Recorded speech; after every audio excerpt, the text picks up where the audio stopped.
Hello and welcome to the point. Jani మాస్టర్ని అందరికీ తెలుసు, రిమాండ్కి పంపించారు. అయితే ఈ కేసు ఫలితం ఎలా ఉండబోతోందనే చర్చలు రకరకాలుగా జరుగుతున్నాయి. ఫస్ట్ ఆఫ్ ఆల్ అసలు జానీ మాస్టర్కి ఈ కంప్లైంట్ ఇచ్చిన కొరియోగ్రాఫర్కి మధ్య అంటే అనుబంధం 5 సంవత్సరాల పాటు ఎందుకు కనెక్షన్ కొనసాగింది మొదలుకొని అనేక రకాల క్వశ్చన్స్. ఇన్ని సంవత్సరాల తర్వాత ఎందుకు లేవనెత్తుతున్నారు ఈ కేసు విషయాలని.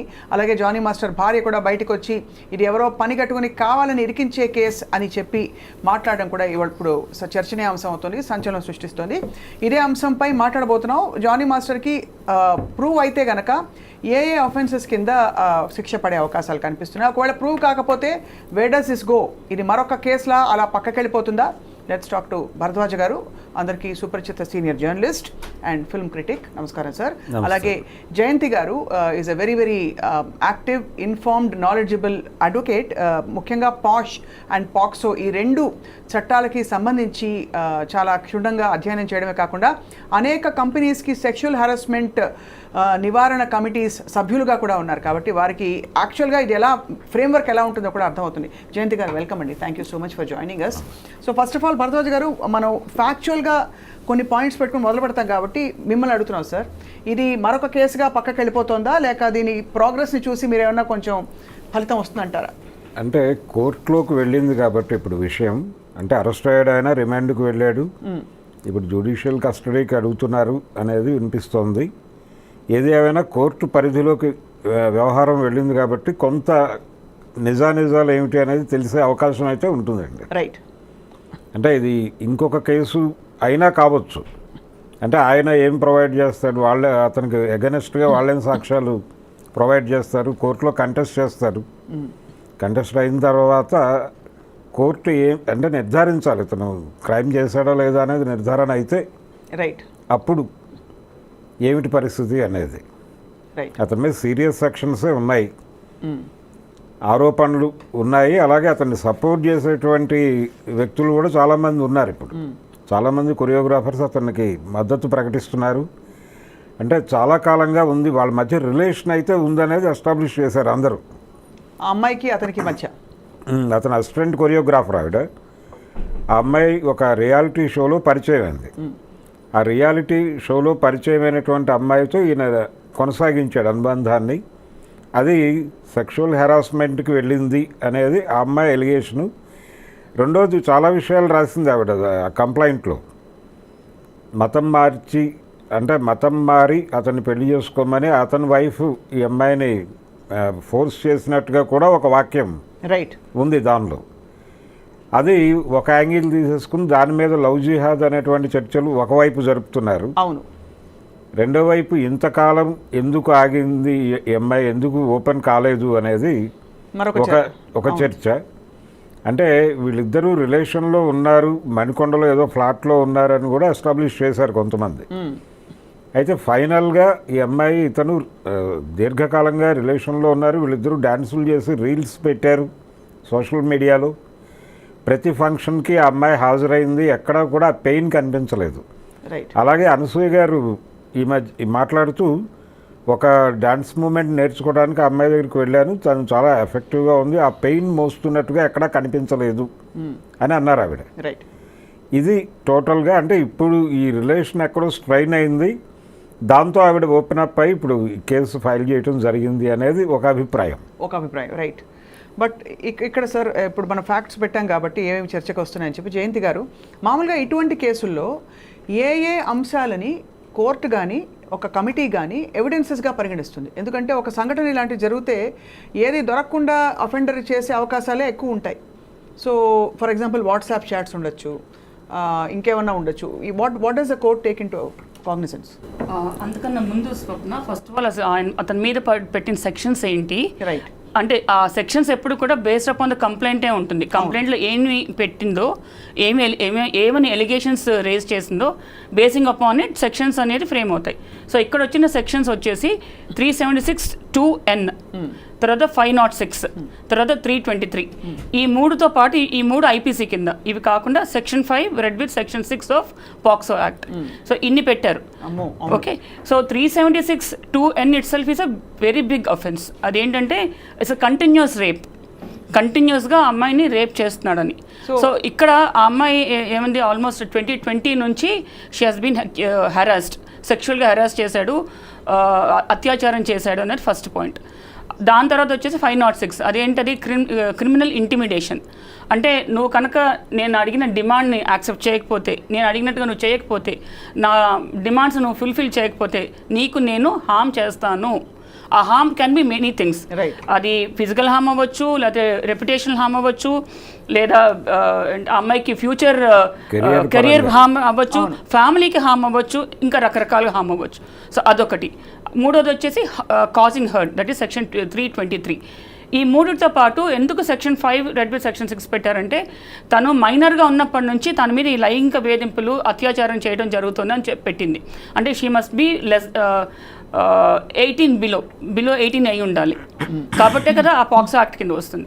సో ఇంత దాంట్లో ఏమేమి ఎవిడెన్సెస్ అంటే, ప్రైమరీ ఎవిడెన్స్ ఉంటుంది, సెకండరీ ఎవిడెన్స్ ఉంటుంది.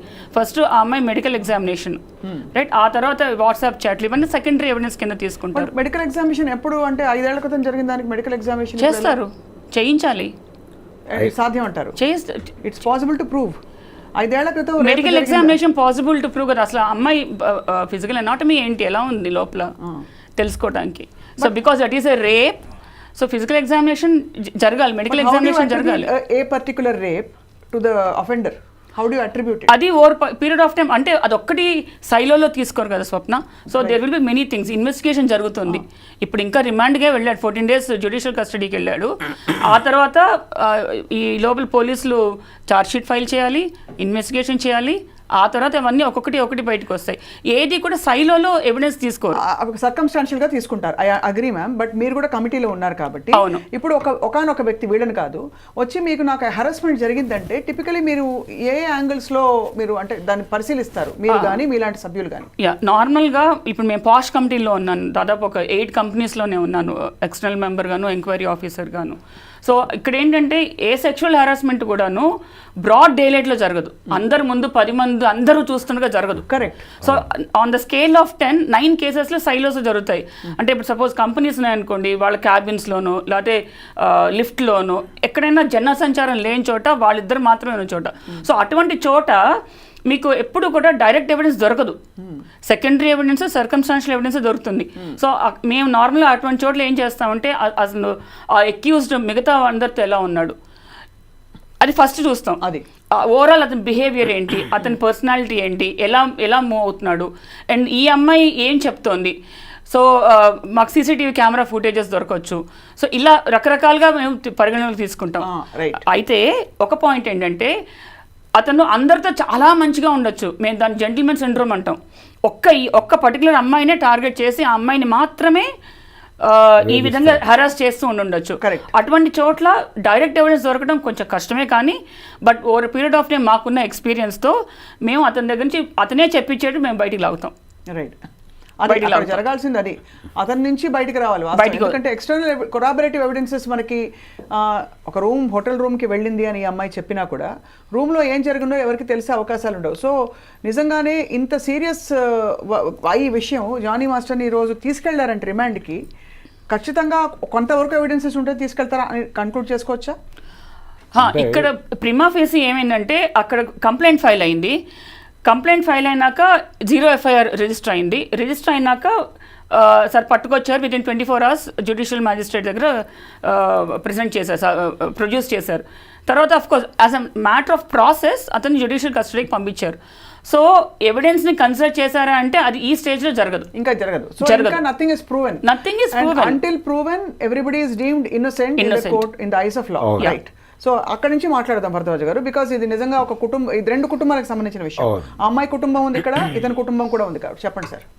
అయితే ఆ అమ్మాయి అంటే ఇతని వైఫ్ ఆ అమ్మాయి మీద, ఆ అమ్మాయి కుటుంబం మీద కూడా కొన్ని ఎలిగేషన్స్ రైజ్ చేశారు. నిన్న ఆవిడ ఇచ్చినటువంటి ఇంటర్వ్యూస్లో ఆ అమ్మాయి తన కెరియర్ కోసం ఏం చేయటానికైనా సిద్ధపడేటువంటి మెంటాలిటీ ఉంది అన్న పద్ధతిలో ఒక దాడి చేసింది ఆవిడ.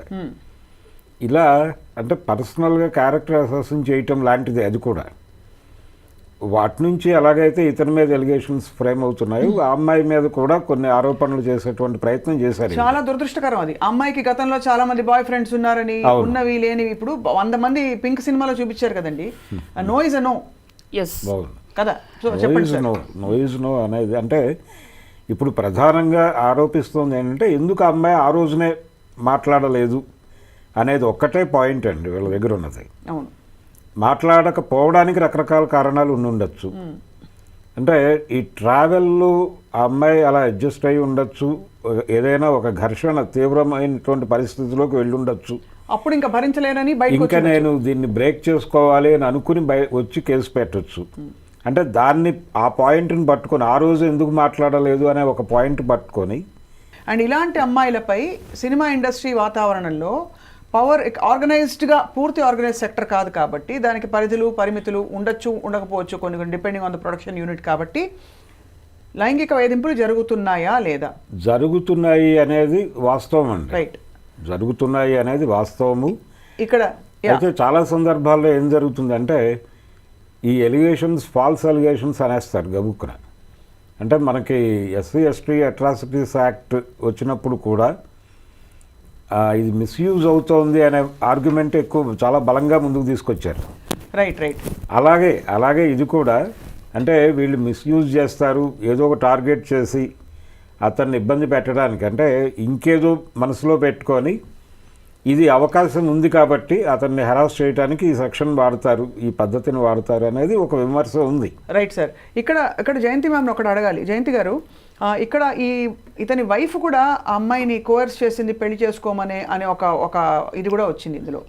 రైట్ సార్, ఒక టాక్ కూడా వచ్చింది. ఇప్పుడు అటువంటి పరిస్థితుల్లో రాశారు ఏమండి, కంప్లైంట్ లో కూడా మెన్షన్ చేశారు. కంప్లైంట్ లో మెన్షన్ చేసింది అమ్మాయి that wife has coerced her to marry her husband అని చెప్పి. దట్ లుక్స్ సో అంటే ఫార్ ఫెచ్డ్. అదర్ దెన్ ఇంకా అన్లెస్ దెర్ ఇస్ సమ్ అక్కడ కూడా ఏమన్నా హింస, అబ్యూజ్, కొన్ని నార్సిస్టిక్ టెండెన్సీస్ ఉన్న వాళ్ళు ఎలా అయితే ఏమైనా చదువుతాం బుక్కిష్గా అలా జరిగితే తప్ప. సో కోర్టు ఎలా పరిగణిస్తుంది మ్యామ్ ఇప్పుడు ఈ కేసులో? బికాస్ వాళ్ళిద్దరి మధ్య అనుబంధం సంబంధం కనెక్షన్ కొనసాగింది. అండ్ కంటిన్యూస్ ఫోర్స్ రేప్ అంటే at every point the victim had a physical ఇది టు ఎస్కేప్. మెంటల్గా తను ఒక క్లచెస్లో ఉంది అని అనుకుంటుందా, ఇలా పరిగణిస్తారా? What is that ground on which ఈ కంటిన్యూస్ రేప్ అనే సెక్షన్ ఆర్ ఇది అప్లికబుల్ అవుతుంది? ఇక్కడ యాక్చువల్లీ ఒక పాయింట్ ఎక్స్ప్లెయిన్ చేయాలి స్వప్న. ఐ మీన్ ఈ ఐ డ్రీమ్ ఈ వేదిక ద్వారా పబ్లిక్ అందరికీ కూడా చెప్పాలనుకుంటున్నా. నార్మల్గా ఒక ఎంప్లాయీ రిలేషన్షిప్లో ఉన్నప్పుడు ఎంప్లాయర్, ఇప్పుడు అతను అక్యూజ్డ్ ఎవరైతే ఉన్నారో అతను ఎంప్లాయర్ ఈ కేసు సంబంధించిన వరకు, ఈ అమ్మాయి వచ్చేసి ఎంప్లాయీ. అతను డామినెంట్ పొజిషన్లో ఉన్నాడు. మామూలుగా కూడా ఇప్పుడు అవుట్ సైడ్ మీడియా ఇండస్ట్రీ కూడా ఎంప్లాయీ దాంట్లో ఎంప్లాయర్ ఎప్పుడు డామినెంట్ పొజిషన్లోనే ఉంటాడు. సో అన్ని రకాలుగా ఆ ఎంప్లాయీని కంట్రోల్ చేసే స్థాయిలోనే ఉంటారు వాళ్ళు. అవును, ఓకే. సో అటువంటి ఉన్నప్పుడు ఎస్పెషలీ మీడియా ఇండస్ట్రీలో వాళ్ళు ఇద్దరూ కలిసి వర్క్ చేయాల్సిన సందర్భాలు చాలా ఉంటాయి. సో ఆ అమ్మాయి లొంగిపోయిందనో లేకపోతే ఆ అమ్మాయి యాక్సెప్ట్ చేసిందనో ఇవంతా బుల్షిట్. ఎవరు చూసారు నిజంగా లొంగిపోయిందని? నిజంగా ఒక ఇష్యూ, ఒక రేప్ అనేది ఒక 4 గోడల మధ్య జరిగిన విషయం అయితే కనుక, ఆర్ వాళ్ళ వ్యానిటీ వ్యాన్లో ఎక్కడ జరిగిందో మన అయితే కనుక వీళ్ళు చూసారా? ఫోర్స్ చేసే రేప్ అది. ఫోర్స్ చేశాడా, చేయకుండా నా అమ్మాయే ఇష్టపడి ఒప్పేసుకుందా? ఎవరు చూశారు? ఎవరు చూడకుండా ఎందుకు ఈ గాలి మాటలు, గాలి కబుర్లు? అంటే కేసు కోర్టుకు వచ్చింది, కనీసం కోర్టు మీదైనా గౌరవం ఉండాలిగా, ఖచ్చితంగా ఇన్వెస్టిగేషన్ మీద గౌరవం ఉండాలి కదా. కనీసం ఆ ప్రైవసీని అంతవరకు ఆ టైంని అమ్మాయికి ఎందుకు ఇవ్వట్లేదు? ఆ విక్టిమ్ ఆల్రెడీ ఒక మెంటల్ ఆగనీలో ఉంది, ట్రామాలో ఉంది. దాంతో అడిషనల్గా ఈ సోషల్ మీడియాలో వస్తున్న ఈ సోకాల్ ట్రోలింగ్ కానీ, లేకపోతే వీళ్ళే ప్యారలల్గా ఇన్వెస్టిగేషన్ చేసేయటం కానీ, వాళ్ళ ఓన్ ఒపీనియన్లు ఇచ్చేయటం కానీ, ఏమీ చూడకుండా, ఎవిడెన్స్ ఏమీ లేకుండా, అసలు సాక్ష్యాలే కానీ తెలియకుండా ఎలా మాట్లాడుతున్నారు వాళ్ళు? వాళ్ళు ఏమైనా ప్రైమరీ ఎవిడెన్సా, కొన్ని సెకండరీ ఎవిడెన్సా, సర్కమ్స్టాన్షియల్ ఎవిడెన్సా, కొన్ని చూసారా? వాళ్ళకేమైనా వచ్చి అమ్మాయి చెప్పుకుందా? ఏమీ లేదు. ఇది universal to all stories and it's easy to tarnish the image and character of a girl. ఈ ప్రపంచంలో చాలా easiest thing and dirtiest thing ఎవరైనా చేయగలిగేది ఏంటంటే ఒక ఆడపిల్ల క్యారెక్టర్ని టార్నిష్ చేసేయటం. అది అంత ఈజియెస్ట్ థింగ్ ఇంకోట్లేదు. ఎందుకంటే that is the weakest point as well strongest point for any girl. So ఇక్కడ వాళ్ళు చేస్తుంది అదే. ఇప్పుడు ఆ సోకాల్డ్ అక్యూజ్ వాళ్ళ వైఫ్ కానీ అతన్ని సపోర్ట్ చేస్తున్న వాళ్ళు కానీ ఇంకెవరైనా కానీ ఏ యాంగిల్ నుంచి మాట్లాడుతున్నారు, పొలిటికల్ యాంగిల్ లేకపోతే సినీ యాంగిల్ లేకపోతే మెగాస్టార్ ఫ్యామిలీ యాంగిల్ అనో ఇంకో యాంగిల్ ఏ యాంగిల్ నుంచి మాట్లాడుతున్నా ఆ అమ్మాయికి ఇవ్వాల్సిన ప్రైవసీ రెస్పెక్ట్ ఇవ్వండి అట్లీస్ట్. జస్ట్ బికాజ్ అంటే ఇంకోటి కూడా అంటున్నారు, అప్పుడే నువ్వు చెప్పలా ఇప్పుడే నువ్వు చెప్తాను, ఎప్పుడు చెప్పాలని వీళ్ళు డిసైడ్ చేయాలా? ఒక రేప్ ఇన్సిడెంట్ జరిగింది, that's not easy to accept it. అంటే కరెక్ట్ మ్యామ్, వీళ్ళు చెప్పరు, ఎవరు చెప్పకూడదు, సోషల్ మీడియాలో ఇది కామన్, ఇలా కామెంట్లు చెప్పడం కాదు, కంక్లూడింగ్ ఇట్. అంటే గౌరవ కోర్టు ఎలా పరిగణిస్తుంది ఈ ఫ్యాక్ట్స్ ని, ఈ డేటాని అని తెలుసుకునే ప్రయత్నం ఖచ్చితంగా అన్ని కన్సిడర్ చేస్తుంది, ఏ ఫ్యాక్ట్ ని వదిలిపెట్టదు. అంటే 5 ఏళ్ల తర్వాత తను కంప్లైంట్ చేసింది, బట్ ఇందులో ఇంత తావు ఉంది, లేకపోతే దీనికి తావు ఉంది, ఈ సంఘటనలు జరిగినట్టు కనిపిస్తున్నాయని చెప్పి there is evidence and circumstantial అన్ని పరిగణలోకి తీసుకుంటుంది స్వప్న. కోర్టు అనేది ఈ మీడియాలో వస్తున్న సెన్సేషన్తో ఇన్ఫ్లుయెన్స్ అవ్వదు.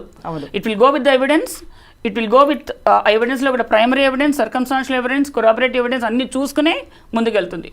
సో మరి ఈ కమిటీ పాత్ర ఏంటి ఇందులో? అంటే ఈ కేసుని మరింత స్పీడప్ చేయడానికి, బికాస్ అన్ని వేళలా క్రిమినల్ సివిల్ కేసులు పెట్టకపోవచ్చు, కాంపెన్సేషన్ కోసం సివిల్ అండ్ ఛార్జెస్ ప్రెస్ చేయడానికి పాక్సో లాంటిది, బట్ ఈ committee in cases of measures for example who are sexually harassed, what does the committee do, what is its expected to do? అసలు కమిటీకి ఉన్న powers ఏంటి అక్కడి నుంచి మనం మాట్లాడితే, ఎసెన్షియల్లీ కమిటీ వచ్చేసి it has got all the powers of a civil court.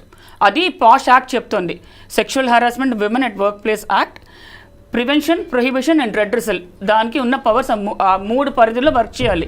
Prevention work చేయాలి, ప్రొహిబిషన్ చేయాలి, రెడ్రెసల్ చేయాలి. ఇంత పని ఉంది. ఎంతమందికి తెలుసు ఇంత పని చేయాలని? అవును, నేను ఇప్పుడు సోషల్ మీడియాలో కొన్ని చూస్తున్నాను, వీడియోస్ కానీ ఇంటర్వ్యూస్ కానీ ఇవన్నీ చూస్తున్నాను.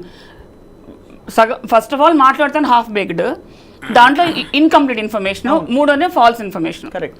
సో దాంతో యాక్చువల్లీ పబ్లిక్ ఎక్కువ నష్టం చేస్తున్నారు, కన్ఫ్యూజ్ చేసేస్తున్నారు. వాస్తవం. సో కమిటీ ఫస్ట్ ఫామ్ అయినాక వాళ్ళు ముందు చేయవలసింది ప్రివెన్షన్. అంటే ప్రివెన్షన్ అంటే అందరికీ తెలుసు సెక్షువల్ హెరాస్మెంట్ తప్పు అని, ఇట్స్ అన్ అఫెన్స్ అని తెలుసు, రైట్? స్టిల్ ప్రివెన్షన్ అనేది ఏంటి? More and more awareness create చేయండి, సో దట్ విక్టిమ్స్ ఎవరు ఉన్నారంటే వాళ్ళకి ధైర్యం వస్తుంది, నమ్మకం వస్తుంది. ఓకే, మాకంటూ ఒక కమిటీ ఉంది, ఒక సిస్టమ్ ఉంది in place, we can go there, complaint చేయొచ్చు. కానీ మీరు అనేది రైట్, చాలా రైట్ జయంతి గారు. భరద్వాజ్ గారు, మామూలుగా ఎవరైనా గొంతెత్తి ఒక మాట మాట్లాడితేనండి ఇలా జరిగింది నాకు అని చెప్పి బీట్ చిన్మయి శ్రీపాద తను చెప్పిన సందర్భాలు ఉన్నాయి. చాలా మంది సెలబ్రిటీస్ వాళ్ళ గొంతు నొక్కేసే ప్రయత్నాలు చాలా జరిగాయి.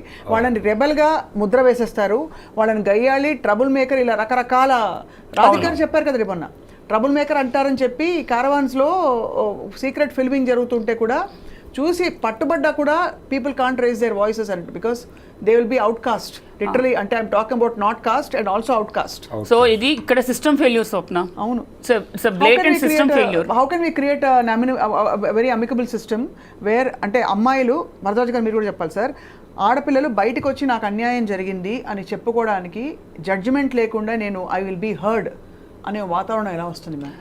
జడ్జిమెంట్ ఎవరు చేస్తున్నారు? బయట నుంచి గాల్లోంచి ఎవరు చేయట్లేదు, మనలాంటి మనుషులే చేస్తున్నారు. ఎందుకు చేస్తున్నారు వాళ్ళు? పని పాట లేక కొంతమంది, మరి కొంతమంది సైడ్స్ తీసుకుని ఇప్పుడు కొత్తగా తయారయ్యారు, ఆడవాళ్ళందరూ కేసులు పెట్టేస్తున్నారు, పురుష పక్షపాతులకు తయారైపోయారు సొసైటీలో. ఫస్ట్ ఆఫ్ ఆల్ సెన్సిటివిటీ అనేది లేదు స్వప్న. బేసిక్ హ్యూమన్ సెన్సిటివిటీ ఏదైతే అనుకుంటున్నామో అది లేదు. ఇప్పుడు ఒక కాకి చచ్చిపోయింది అనుకో, అది దెబ్బ తగిలి కింద పడిపోయింది అనుకో, 100 కాకులు వచ్చి కావు కావు కావు అంటాయి, రైట్? అంటే అట్లీస్ట్ అక్కడ సాంఘీభావం చూపిస్తున్నాయి. అది మన హ్యూమన్స్లో తగ్గిపోతుంది రోజు రోజుకి. దాంతో ఏమవుతుంది, వాళ్ళ స్వార్థ ప్రయోజనాలు ఒకటి, ఆ షార్ట్ టర్మ్ సెల్ఫిష్ మోటివ్స్ ఉంటాయి చూసావా, దానికోసం ఒకటి, ఇలా అన్ని రకాలుగా కలిపి ఎస్పెషల్లీ మీడియా ఇండస్ట్రీలో మనం ఎక్కువ చూస్తాం ఇది. ఇప్పుడు ఆ భార్య పరిస్థితి చూడండి మ్యామ్. ఇప్పుడు ఇక్కడ ఎంతమంది ఎఫెక్టెడ్ విమెన్ ఉన్నారు. భార్య ప్రోగా మాట్లాడితే అంటే ఏం అనలేము, అగేన్స్ట్గా మాట్లాడితే భర్తని చేసిందని చెప్పి అందరూ అంటారు. ఒక ధార్మిక కోణం ఓవైపు ఉంటుంది, ఓవైపు జరిగింది జరగలేదు ఇవన్నీ ఉంటాయి. సో భరద్వాజ్ గారు మీరు చెప్పండి సార్, ఈ కేసు లాజికల్ ఇప్పుడు దీంతో బహుశా అప్పుడు అలనాడు జరిగిన ఒక ఇన్సిడెంట్ గురించి ఫలానా అమ్మాయి బయటకు వచ్చి మాట్లాడుతుందేమో అనే ఒక భయం మిగతా వాళ్ళలో కూడా పట్టుకుని ఉంటుందంటారా? అంటే ఇది ప్రూవ్ అయ్యి కోర్టులో ప్రూవ్ అయ్యి శిక్ష పడితే తప్ప భయం క్రియేట్ కాదండి. అది అప్పటి వరకు అంటే జనరల్గా ఇలాంటి దానిలో ఏ క్షణమైనా మేనేజ్ చేయడానికంటే విట్నెసెస్ని మేనేజ్ చేయొచ్చు అనేటువంటి ధైర్యం కూడా ఉంటుంది వీళ్ళకి. రెండవది ఆల్రెడీ ఇప్పటికే చాలా వరకు చేశాం మేము అనే దీనిలో కూడా వాళ్ళు ఉన్నారు. అంటే ఆయన వెళ్ళిపోయిన పద్ధతి, అక్కడ వ్యవహరించినటువంటి పద్ధతి, అరెస్ట్ అయిన తర్వాత ఆయన్ని హాస్పిటల్కి తీసుకెళ్లారు, మెడికల్ టెస్ట్లు అయిన తర్వాత తీసుకెళ్లారు రిమాండ్కి. ఈ ప్రయాణంలో అతని బాడీ లాంగ్వేజ్లో ఎక్కడా కూడా ఆ ఇది కనిపించలేదు బయటకు వచ్చినటువంటి వీడియోస్లో. సో కాన్ఫిడెంట్గానే ఉన్నాడు ఆయన.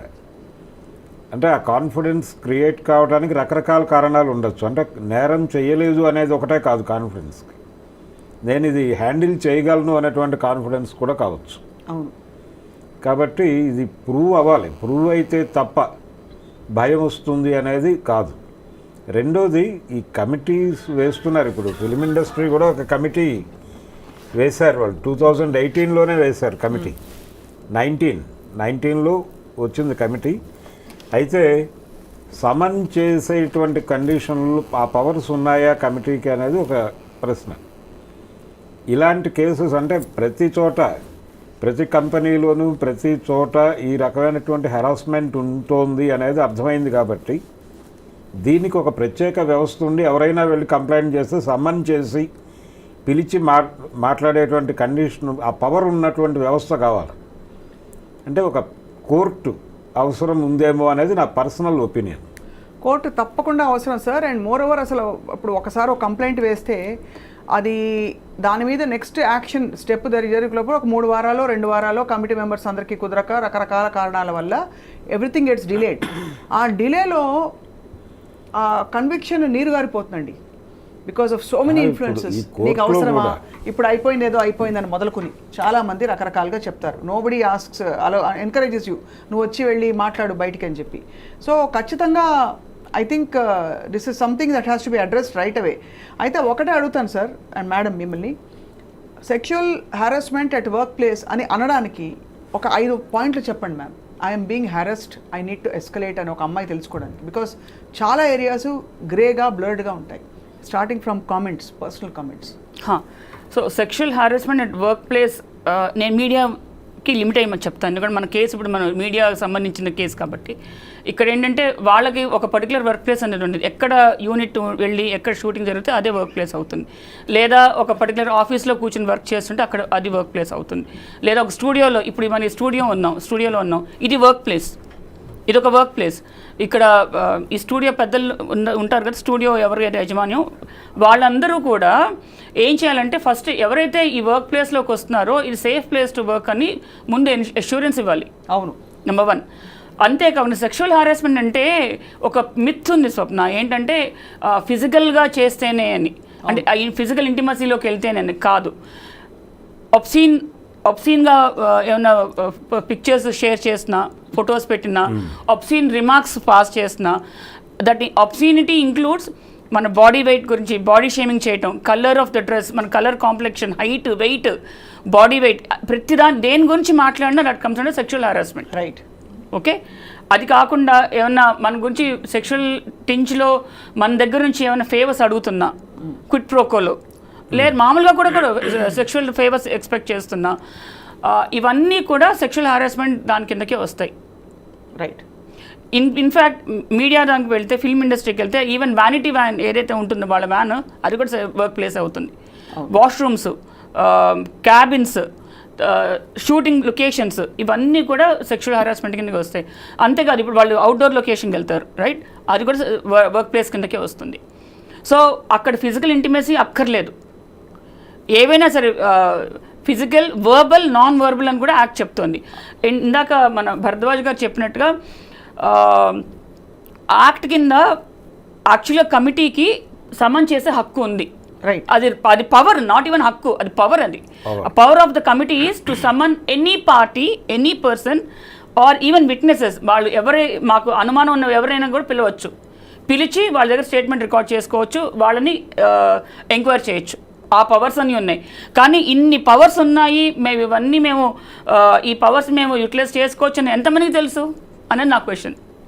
అవును, తప్పకుండా ఆ అవేర్నెస్ అయితే లేదండి, ఆ అవేర్నెస్ లేదు. ఇప్పుడు ఇండస్ట్రీకి సంబంధించి కూడా ఒక రెడ్ బాక్స్ ఉంది అక్కడ, దానిలో కంప్లైంట్లు డ్రాప్ చేయండి అని చెప్తున్నారు ఇప్పటికీ. చాలామందికి తెలియదు ఆ విషయం. కానీ ఏ రెడ్ బాక్స్ సార్, ఆనెస్ట్గా చెప్పనా సార్, ఇది సినికల్గా ఉండడం కాదు, కానీ గగ్గోలు పెట్టి గొంతు చించుకుని అరుస్తుంటేనే లక్ష ఏకరులు పెడుతున్నారు. అయ్యో ఇలాగా అప్పుడు ఎందుకు చెప్పలేదు, ఇలా అయితే ఆ రోజు ఎందుకు మాట్లాడావు, ఇవన్నీ చెప్తున్నారు.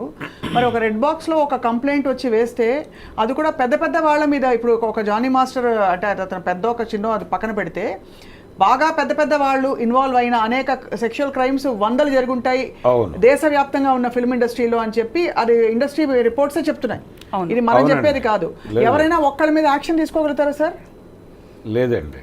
అంటే దీనిలో ఇది ఒక కల్చర్గా మారిపోయి నడుస్తున్నటువంటి సందర్భం ఉంది సినిమా పరిశ్రమ. ఎందుకంటే అప్పటి నుంచి ఆ కాలం నుంచి ఉన్నది ఇప్పుడే నార్మలైజ్ చేస్తారు దాన్ని.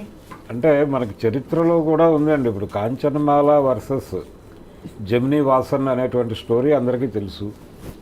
అక్కడి నుంచి మొదలు పెడితే అంటే ఒకసారి ఒక చిన్న ప్రైవేట్ టాక్లో ఒక డైరెక్టర్ గారితో మాట్లాడుతుంటే ఇలాంటిది ఉంటుందా అంటే ఆయన చాలా క్యాజువల్గా మేము చాలా డెమోక్రటిక్గా వ్యవహరిస్తాం ఇలాంటి విషయాల్లో అన్నాడు ఆయన.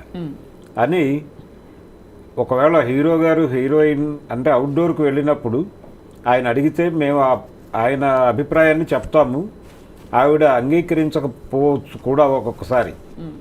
అంగీకరించకపోయినప్పుడు ప్రాజెక్టుకి ఆవిడ అవసరము అనుకుంటే ఆవిడని డిస్టర్బ్ చేయం, ఆవిడ అభిప్రాయాన్ని గౌరవిస్తాం. ఆవిడ ప్రాజెక్టుకి అవసరం లేదు అనుకుంటే మాత్రం తీసేసి ఆ క్యారెక్టర్లో ఇంకెవరినైనా పెట్టి తీసుకెళ్తాం అన్నాడు ఆయన. అంటే దీన్ని డెమోక్రటిక్గా వ్యవహరించడంగా చెప్తున్నారు ఆయన. అది కండిషన్ అక్కడ ఉంది. అది ప్రాబ్లం ఉన్నమాట వాస్తవం. అయితే ఈ ప్రాబ్లం వలన సఫర్ అవుతున్న వాళ్ళు దీన్ని ఎలా అడ్రస్ చేయాలి, ఎక్కడ ఎవరితో చెప్పాలి అనే దానికి సంబంధించినటువంటి అవేర్నెస్ ఉందా లేదా అనే దానికంటే కూడా ఇది కెరియర్కి సంబంధించిన వ్యవహారంగా మార్చేస్తున్నారు. అంటే మీ కెరియర్ ఉండదు, ఇక మీరు దానికి అష్యూరెన్స్ ఇస్తూ కొంతమంది మొన్న ఈ అమ్మాయిని సోలో కొరియోగ్రాఫర్గా తీసుకుంటామని చెప్పారు. ఇప్పుడు వాళ్ళని ఈ కేసు వెనకాల అంటే జానీ మాస్టర్కి వ్యతిరేకంగా పనిచేస్తూ ఈ అమ్మాయిని వాళ్ళు గైడ్ చేస్తున్నారు, వాళ్ళ హస్తం ఉంది అనేది ఒక స్టోరీ బయట మనకి. అంటే ఇదే అంటే ఈ మాట్లాడే సమాజం అంతా కూడా వాళ్ళ ఇంట్లో ఆడపిల్లలకి జరిగితే ఏమిటి అని ఆలోచించే పరిస్థితిలో కూడా చేయలేదు. సిగ్గుపడాలి, జాలిపడాలి వీళ్ళందరినీ. అంటే అట్లీస్ట్ మీరు అన్నట్టుగా ఫేర్ ట్రయల్ ఇచ్చి ఎవరు దోషి నిర్దోషి అని చెప్పట్లేదు, కానీ గౌరవ కోర్టు పరిధిలో ఉంది, మనం అప్పుడే కామెంట్స్ పాస్ చేయదనే పాయింట్ కూడా రాలేకపోయారు అందరూ. సో ఫైనలీ మ్యామ్ జయంతి గారు, ఇవాళ అంటే ఇన్ని కమిటీస్లో సభ్యురాలుగా మీరు ఉన్నారు కాబట్టి మిమ్మల్ని అడుగుతున్నాం, ఏం చేయాలి ఒక అమ్మాయి హెరాస్మెంట్ జరిగితే? తనకి ఒకవైపు సర్వైవల్ ప్రాబ్లమ్స్ ఉండొచ్చు, వాళ్ళ పేదరికము ఇంకోవైపు నాకు ఎవరు మద్దతు పలకరు, ఐ వోంట్ బి హర్డ్ అనే ఒక కాన్ఫిడెన్స్ ఉండొచ్చు, ఒక డిఫరెంట్ మోడ్లో చెప్పకపోవచ్చు. What do you suggest? So Swapna, నార్మల్గా కంపెనీస్లో అయితే ఈ ఐసీ కమిటీ అనేది ఒకటి ఉంటుంది అండ్ ఖచ్చితంగా చేయాలి. ఎందుకంటే ఈ కంపెనీస్ అన్నీ కూడా end of the financial year వాళ్ళు ఆర్ఓసికి, రిజిస్టర్ ఆఫ్ కంపెనీస్కి, మినిస్ట్రీ ఆఫ్ కార్పొరేట్ అఫైర్స్ వీళ్ళందరికీ సబ్మిట్ చేయాలి, రిపోర్ట్ సబ్మిట్ చేయాలి. అలాగే directors, board of directors are liable. So ఒక పర్టికులర్ వర్క్ ప్లేస్, పర్టికులర్ కంపెనీలో if it's not a safe place to work, including board of directors, everybody is liable. So వాళ్ళు చాలా కేర్ఫుల్గా ఉంటున్నారు, ఇప్పుడు చాలా ప్రోయాక్టివ్గా మెషర్స్ తీసుకుంటున్నారు. కమింగ్ టు మీడియా ఇండస్ట్రీ, ఇప్పుడు ఇక్కడ అంత ఒక సిస్టమేటిక్గా లేదు కాబట్టి నేనేం చెప్తున్నానంటే షీ బాక్స్ అనేది ఉంటుంది. ఇది ఎంతమందికి తెలుసు? షీ బాక్స్ అనేది ఇట్స్ మోస్ట్ కాన్ఫిడెన్షియల్ వన్. అది డైరెక్ట్గా మినిస్ట్రీ ఆఫ్ విమెన్ అండ్ చిల్డ్రన్కి వెళ్తుంది. అది ఎక్కడికి తెలియదు, ఎవరికి ఏం బయటికి రాదు. That is online complaint system mechanism. అది కనుక ఫైల్ చేస్తే డైరెక్ట్గా అక్కడికి పైకే వెళ్తుంది, పైనుంచి వస్తాయి ఆర్డర్స్. అందులో ఏమిటి జస్ట్ కంప్లైంట్ సరిపోతుందా, లేక దానికి ఎవిడెన్సెస్ కూడా పెట్టాల్సిన అవసరం? ముందు కంప్లైంట్ వెళ్ళాలి, తర్వాత ఎంక్వైరీ జరిగినప్పుడు మాత్రమే వాళ్ళు మిగతావన్నీ. ఒక్కసారి అక్కడ పైకి వెళ్ళినాక ప్రాబబ్లీ విమెన్ కమిషనే it can come into picture. ఒకసారి మీకు సెంట్రల్ లెవెల్లో విమెన్ కమిషన్ వచ్చిందంటే టోటల్గా డిఫరెంట్ టర్నే తీసుకుంటుంది. రైట్, అంటే తనకి ఏదైతే సపోర్ట్ లేదు అనుకుంటుందో ఆ సపోర్ట్ ఆటోమేటిక్గా వస్తుంది. దట్స్ అ గ్రేట్, చాలా మంచి రియాష్యూరెన్స్ అండి. ఫైనలీ సార్ అండ్ మేడం, ఇది ఈ అఫెండర్స్కి ఏమిటి ధీమా? మేము పట్టుబడినా ఏం కాదులే, ఎవ్వడు ఏం చేయలేడనా? ఏం చేయలేరు, మేము హ్యాండిల్ చేయగలం అనేటువంటి కాన్ఫిడెన్స్. అది మేనేజ్ చేయగలం అని ఇంకొకటి, అంటే విట్నెస్ని మేనేజ్ చేసేస్తాము, ఆ కంప్లైంట్ విక్టిమ్నే మేనేజ్ చేసేస్తాము, భయపెట్టేస్తాము, అన్ని రకాలుగా సామధాన భేద దండోపాయాలు అన్నీ అయిపోయినాక ఫైనల్గా కదా కోర్టులో ప్రూవ్ అయ్యేది, అప్పుడు కదా. తర్వాత అపీల్ సిస్టమ్ ఉన్నది, చాలా సిస్టమ్స్ ఉన్నాయి. I will manage the system అన్న ధీమా. అంటే దురదృష్టం ఏంటంటే నిర్భయ లాంటి కేసులోనే అన్ని సంవత్సరాలు పట్టింది వీళ్ళకి యాక్చువల్లీ శిక్ష పడ్డానికి. సో ఇంకా ఏం మాట్లాడతాం అంటే ఈ సోషలాజికల్ గ్రే ఏరియాస్ ఉన్న మన ప్రపంచంలో ఏది రిలేషన్షిప్, ఏది ఫోర్స్ రిలేషన్షిప్, ఇవన్నీ మనకి డిఫైన్డ్గా ఇంకా అర్థం కాని పరిస్థితుల్లో చాలా జరిగిపోతుంది. But it's a dark time అండి. తప్పకుండా ఇందులోంచి బయటకు వచ్చి చట్టాలు ఉండడం కాదు, చట్టాలు ఇంప్లిమెంట్ అవుతాయనే భరోసా మనం కలిగించగలిగితే ఐ థింక్ సమాజానికి అది చాలా బాగుంటుంది. జయంతి గారు, అవును, ఒక్క లాస్ట్ పాయింట్ ఒకటి యాడ్ చేస్తాను స్వప్న. ఇప్పుడు ఏంటంటే వీళ్ళు కోర్టుకి వెళ్తున్నారు, లేకపోతే పోలీస్ ఇన్వెస్టిగేషన్ జరుగుతుంది, ఇవంతా జరిగినప్పుడు దే కెన్ క్లెయిమ్ కదండి మన విక్టిమ్స్ కానీ ఎవరైనా నా గురించి కన్సెన్షువల్ రిలేషన్షిప్. ఇప్పుడు చాలా కేసెస్లో ఎస్పెషల్లీ మీడియా ఇండస్ట్రీ ఉన్నప్పుడు కన్సెన్షువల్ రిలేషన్షిప్ గురించి మాట్లాడతారు. అంటే వాళ్ళ అమ్మాయి ఇష్టపడే వెళ్ళింది, ఆ అమ్మాయి నో చెప్పలేదు, ఆ అమ్మాయిని బలవంతం చేయకుండా ఆ అమ్మాయి కౌంటర్ ఆఫర్ ఇచ్చింది, ఫోర్స్ చేసింది. సో ఇటువంటి ఎలిగేషన్స్ చాలా చేస్తారు. It's very easy to say that. So consensual relationship అన్నప్పుడు అది కూడా ఫోర్స్ఫుల్గా కూడా అవ్వచ్చు. అవును, అంతే కదా, ఫోర్స్ఫుల్గా అవ్వచ్చు, ఇష్టం లేకుండా అవ్వచ్చు. సో అవన్నీ కూడా పరిగణలోకి తీసుకుంటారు కోర్టు, ఏ పరిస్థితిలో అమ్మాయి యాక్సెప్ట్ చేసింది. సో కన్సెన్షువల్ రిలేషన్షిప్ అంటే అఫ్కోర్స్ అది ఖచ్చితంగా సెక్షువల్ హారాస్మెంట్ యాక్ట్ కిందకైతే రాదు పరిధి. బట్ ఇక్కడైతే బట్ కోర్టు ఖచ్చితంగా చూస్తుంది ఏంటి ఫోర్సబుల్గా చేసిందా, అక్కడ ఆ ఎంప్లాయర్ వాడు ఎవరైతే ఉన్నాడో అక్యూజ్డ్ వాడు ఫోర్స్ చేసినాక ఈ కన్సెన్షువల్ రిలేషన్షిప్లోకి వెళ్ళవలసిన పరిస్థితులు క్రియేట్ చేశాడా అన్నది కూడా చూస్తారు కోర్టు. రైట్ ఆ పరిస్థితులు క్రియేట్ చేశారా అన్నదే అక్కడ బేసిస్. రైట్ భరద్వాజ్ గారు, ఫైనలీ సార్, ఇక్కడ పూనం కౌర్ త్రివిక్రమ్ శ్రీనివాస్ గారి మీద వేసి పెట్టిన ఒక ట్వీట్ కూడా అది కూడా ఇప్పుడు వైరల్ అవుతుంది. అది దేనికి సంబంధించిన అన్వయించుకోవాలి మనం? అంటే చాలా కాలంగా ఆవిడ త్రివిక్రమ్ని పవన్ కళ్యాణ్ని టార్గెట్ చేస్తూ ట్వీట్లు చేస్తూ వస్తున్నారు. అయితే పేర్లు ప్రస్తావించలేదు, ఎప్పుడు అన్యాపదేశంగా చెప్తూ వస్తున్నారు. ఈసారి ఫస్ట్ టైం ఆవిడ చెప్పారు. అయితే ఇక్కడ ఆవిడ కంప్లైంట్ ఎప్పుడో ఇచ్చాను మా అసోసియేషన్కి అని చెప్తున్నారు ఆవిడ. ఆ కంప్లైంట్ మీద ఏ చర్య తీసుకోలేదు అని ఆవిడ చెప్తున్నారు. అయితే మా అసోసియేషన్ ఏం చేయాలి? వాళ్ళకు కూడా కమిటీ ఉంది, ఆ కమిటీకి ఫార్వర్డ్ చేశారా లేదా అనేది చెప్పాలి వాళ్ళు. అవును, కంప్లైంట్ లాంచ్ అయి ఉంటే వాళ్ళు చూస్తుంటే ఆ కమిటీకి రిఫర్ చేయాలి, లేదు ఛాంబర్ ఏర్పాటు చేసినటువంటి కమిటీకి అయినా పంపించాలి. అవును, ఈ రెండు పనులు జరిగినట్టుగా కనిపించడం లేదు. కాబట్టి ఇప్పుడు ఆవిడ ఓపెన్ డాన్స్ మీద మాట్లాడేశారు, పబ్లిక్ డొమైన్లోకి వచ్చేసింది. అవును, కాబట్టి ఇప్పుడు మా అసోసియేషన్కి ఎవరైతే బాధ్యత వహిస్తున్నారో మంచు విష్ణు గారు, ఆయన ఓపెన్గా వచ్చి మాట్లాడాలి. ఏంటి కంప్లైంట్ వచ్చింది, రాలేదు, లేదు, ఇప్పుడు ఆవిడ ఆ కంప్లైంట్ కనిపించట్లేదు అని కూడా చెప్పచ్చు. చెప్తే ఇప్పుడు ఆవిడ ఫ్రెష్గా కంప్లైంట్ ఇవ్వవచ్చు. అది ఇచ్చి నిజాలు అందులో వాస్తవాలు ఉండుంటాయి. అంటే ఇలాంటివే ఫాల్స్ అలిగేషన్స్గా మారిపోతున్నాయి. దీనివలన ఏంటంటే వ్యవస్థ మీద ప్రభావం పడుతుంది. అంటే ఇక్కడ ఇతివృత్తం ఏమిటి, ఏం కంప్లైంట్ ఇచ్చినట్టు మనం అన్వయించుకోవాలి? అంటే ఆవిడ ఓపెన్గా చెప్పారు కదండి, ఆవిడ ట్వీట్లోనే నన్ను హెరాస్ చేశారు అని. ఆ హెరాస్మెంట్కి సంబంధించే ఆవిడ ఇప్పుడు సీరియస్గా మళ్ళీ కంప్లైంట్ ఇవ్వవచ్చు ఆవిడ అవసరమైతే. కానీ ఇది లేవనెత్తడంలో ఆంతర్యం ఏంటి, ధైర్యం వచ్చింది అనుకోవాలా ఇప్పుడు? అంటే అందరూ ఎలాగో మాట్లాడుతున్నారు, నేను మాట్లాడుతున్నారు కాబట్టి నేను మాట్లాడుతున్నాను అన్నట్టుగానే చెప్పారు ఆవిడ. కానీ అది కూడా కమిటీ ముందుకు వచ్చిన తర్వాత, విచారణ జరిగిన తర్వాత మాత్రమే దాని మీద అది నిజమా కాదా అనేది అప్పుడు మాట్లాడాలి. రైట్. ఫైనలీ భరద్వాజ్ గారు, జయంతి గారు, ఖచ్చితంగా ఓ ఇద్దరు అఫెండర్స్కి వాళ్ళు ఏ ఆకాశం నుంచి దిగొచ్చిన వాళ్ళైనా సరే ఖచ్చితంగా వాళ్ళకి శిక్షలు పడితేనే వ్యవస్థ మీద నమ్మకం కలుగుతుందండి. మొన్న మలయాళ చిత్ర పరిశ్రమ హేమా కమిటీ రిపోర్ట్ కావచ్చు, ఇది కావచ్చు. I think it's high time we act and the honourable courts take these offences very seriously అండి. అఫెన్సెస్ ఎప్పుడు సీరియస్ అండి, సిస్టమ్ ఎప్పుడు స్ట్రిక్ట్గానే పనిచేస్తుంది. కాకపోతే justice delayed is justice denied అంటాను నేను. సో ఆ జస్టిస్ తొందరగా రావాలి అంటే ఈ సిస్టంలో ఎవరైతే ప్రొవైడ్ చేయాలో ఎవిడెన్స్ కానీ ఇన్వెస్టిగేషన్ కానీ ఇది తొందరగా కంప్లీట్ అవ్వాలి. సో నార్మల్గా అందరు కోర్ట్స్ని బ్లేమ్ చేస్తారు, వాళ్ళని కోర్ట్స్ని జడ్జెస్ని లేదా లాయర్స్ని అంటారు. దీంట్లో కోర్ట్స్ రోల్ ఏం లేదండి. అంటే పనిష్మెంట్ పడకుండా చేయడానికి కోర్ట్స్కి ఏం రోల్ చేయదు. కోర్ట్స్కి అందరూ ఒకటే, వాళ్ళు ఒకటే, వీళ్ళు ఒకటే, అందరూ ఒకటే. వాళ్ళకి కావాల్సిన కోర్ట్స్కి కావాల్సిన ఎవిడెన్స్, రైట్, ఆ ఎవిడెన్స్ కనుక సరిగా తీసుకొచ్చి చూపిస్తే court will definitely take its role. అదే ఇప్పుడు మనం అక్కడ కల్కటా కేసు చూస్తే సుప్రీంకోర్టు వచ్చి చివాట్లు పెడితే తప్పిస్తే యంత్రాంగంలోని వివిధ భాగాలు వర్క్ చేయడం స్టార్ట్ అయ్యాయి కదా. అంటే ప్రతిదానికి కోర్టు రావాలన్నమాట. కోర్టు రావాలి, కానీ కోర్టులు అతి త్వరగా పరిష్కరించి ఒక మోడల్ ఏర్పాటు చేసి ఒక మోడల్గా దీన్ని ఎస్టాబ్లిష్ చేయగలిగితే మాత్రం చాలా గ్రేట్గా ఉంటుందండి, చాలా బాగుంటుంది. ఐ థింక్ మరింత మంది అమ్మాయిలు బయటకు వచ్చి ఈ పోకళ్ళు ఖచ్చితంగా మారాలండి.